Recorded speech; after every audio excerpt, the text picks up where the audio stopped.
কোথায় যাচ্ছ তুমি বলো? দই আনতে। কে খাবে? কে খাবে দই? দই কে খাবে? কে খাবে বল? আমি, তুমি।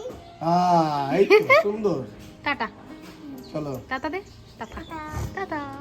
Good morning. আজকে 2রা ফেব্রুয়ারি আর আজকে সরস্বতী পুজো। সরস্বতী পুজোটা যদিও দুদিন পড়েছে, কিন্তু আজকের সময়টা অনেকটা পাওয়া যাচ্ছে বলে সবাই মোটামুটি আজকেই পুজো করছে, যদিও কারণ কালকে খুব সকালে সময়টা শেষ হয়ে যাবে আর কি। তো যাই হোক, কিন্তু সকালবেলা উঠে বাইরের ওয়েদারটা দেখে এত খারাপ লাগলো। আমি মনে হয় আমার জীবনে কখনো সরস্বতী পুজোতে এরকম একটা মেঘলা ওয়েদার কখনো দেখিনি। তো সেটার জন্য একটু কেমন কেমন লাগছে, বাট দেখা যাক। আজকে অনেকগুলো কাজ আছে সকাল থেকে রাত অবধি। আজকে আমি ওই বাড়িতেই থাকবো, মানে আমার বাপের বাড়িতে যাব। আজকে এখানে কিছু গোছানোর বাকি রয়েছে, সেগুলো একটুখানি গোছাবো, রিঅ্যারেঞ্জ করব, সেগুলো করার আছে। আর পুজো দেওয়ার আছে, দেন রেডি হয়ে আমরা ও বাড়িতে যাব, একটু ঘুরতে বেরোবো। এবছর বিয়ে হয়েছে, বিয়ের পর প্রথম সরস্বতী পুজো, একটু অন্যরকম। তো চলো দেখা যাক সারাটা দিন কিভাবে কাটে। হোপফুলি ভালো কাটবে, বাট এই মেঘলা ওয়েদারটার থেকে একটু রোদ ঝলমলে ওয়েদারটা বেশি ভালো লাগে সরস্বতী পুজোতে। আর সেটা মানে প্রচণ্ডই কুয়াশা, এবং এটা কাটবে বলে তো কিছুই মনে হচ্ছে না। Let's see. ঠিক যেমনটা বললাম তেমনই একটা মেঘলা ওয়েদার। সরস্বতী পুজোয় এরকম ওয়েদারটা ঠিক ভালো লাগে না। আজকে আমার গলার ভয়েসটা একটু অন্যরকম লাগতে পারে, কারণ খুব ঠান্ডা লেগেছে, তাই একটু নিজেদের মতো করে মানিয়ে গুছিয়ে নিও। কিন্তু ওয়েদার খারাপ বলে তো আর নিজের কাজগুলো থেমে থাকে না। তাই বেশ কয়েকদিন হয়ে গেছে বলে আজকে বিছানার চাদর, বালিশের কভারগুলো চেঞ্জ করে দেব। আমার মনে হয় বিশেষ করে এই যে বিয়ের পর নিজের একটা ঘর হওয়ার পর মনে হয় যেন একটু ঘরটা মানে অগোছালো যদি না রাখা যায়, একটু যদি সাজিয়ে গুছিয়ে রাখা যায়, তাহলে বেশ নিজের মনটাও ভালো থাকে। আর আজকাল সত্যি কথা বলতে সাদা কালারের বেড কাভারের ওপর আমার যে সে কী ক্রেজ একটা তৈরি হয়েছে সেটা বলাই বাহুল্য। এত ভালো লাগে, সেই কারণেই দেখে শুনে একটা সাদা চাদর পেতেছি, যাতে খুব পজিটিভ একটা ফিলিং আসে। আর এরপরেই যে কাজটা আমার ছিল সেটা হচ্ছে স্নান করে রেডি হওয়া। তার কারণ আজকে আমি ও বাড়ি যাচ্ছি। আজকে সরস্বতী পুজো, আমাদের উঠোনে খুব সুন্দর করে সরস্বতী পুজো করা হয়।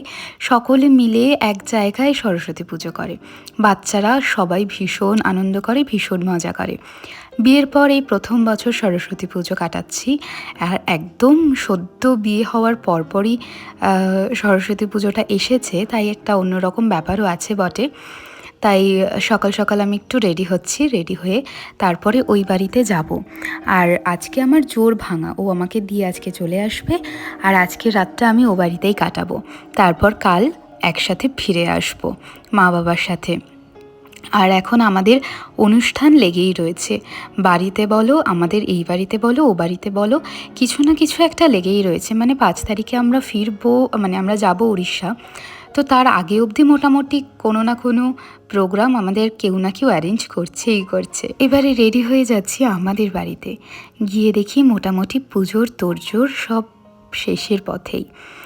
আর ঠাকুর মশাইও বসে পড়েছে, একটু পরে পুজো শুরু হবে হবে এরকম একটা সময় গিয়ে আমরা উপস্থিত। আর এই যে সাজানোটা, এভাবেই কিন্তু প্রত্যেক বছর সবাই মিলে একটা ছোট্ট খাট্ট জায়গায় সুন্দর করে সাজিয়ে সরস্বতী পুজো করে।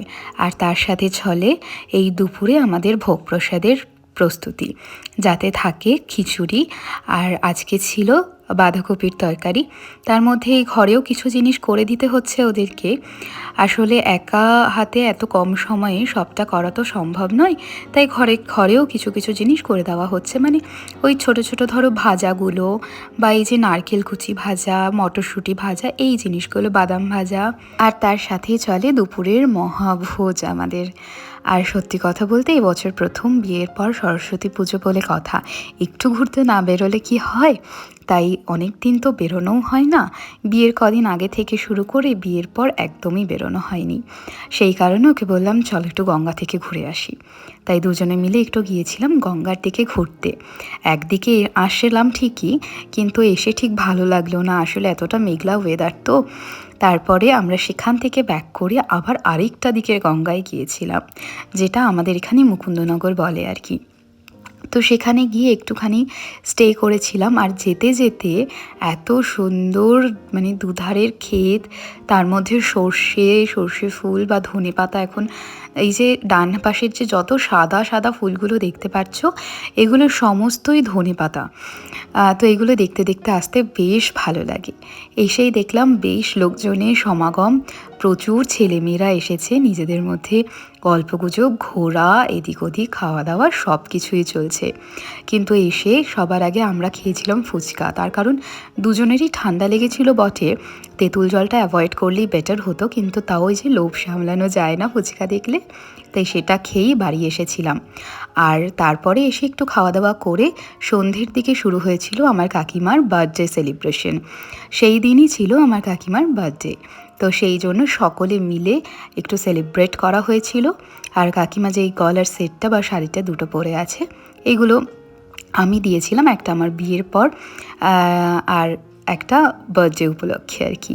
আর সকলে মিলে এই ছোট্ট কেকটা এনেছে, খুব মজা করেছিলাম। বাচ্চারা সকলে মিলে খুব মজা করেছে, নেচেছে, সব কিছু খাওয়া দাওয়া তো লেগেই আছে।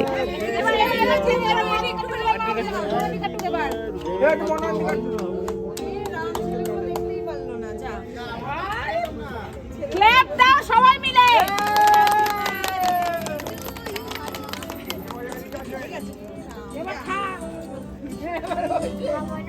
আর এই জন্মদিন পালনের সাথে সাথে একটা ছোট্ট গিফট সকলে মিলে কাম্মাকে দিয়েছিল।